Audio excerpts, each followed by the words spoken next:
Mi-juillet, le nouveau Parlement européen a approuvé la nomination d'Ursula von der Leyen comme présidente de la Commission à une très courte majorité.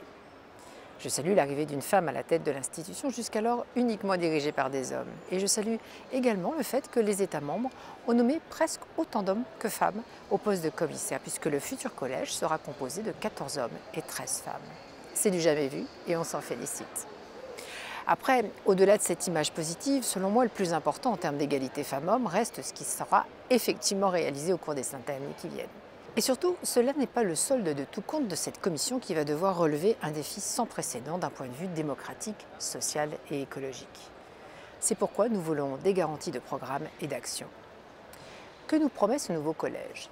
Avec 10 candidats socialistes et démocrates, ce nouveau collège augure une bonne représentation des progressistes. En revanche, la nouvelle répartition des portefeuilles, leurs intitulés et la nouvelle hiérarchisation des fonctions provoquent beaucoup de questions. Ainsi peut-on avoir de sérieuses inquiétudes du point de vue de la hiérarchisation des portefeuilles, car les candidats de notre famille politique semblent corsetés par ceux de droite.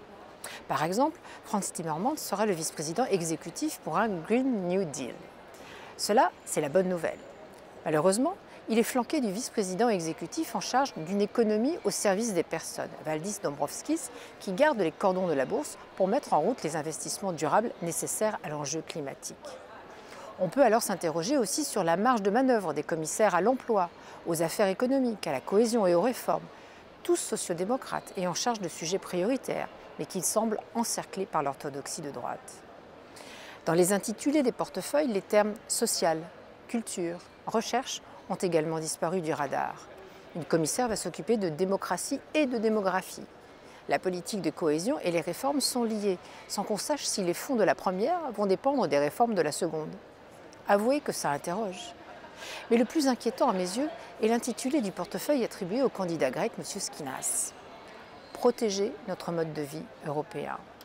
Nous voudrions croire Ursula von der Leyen quand elle affirme que par mode de vie européen, elle entend simplement rappeler le socle des valeurs énoncées dans l'article 2 du traité de l'Union européenne, soit le respect de la dignité humaine, la liberté, la démocratie, l'égalité, l'état de droit, ainsi que le respect des droits de l'homme, y compris des droits des personnes appartenant à des minorités.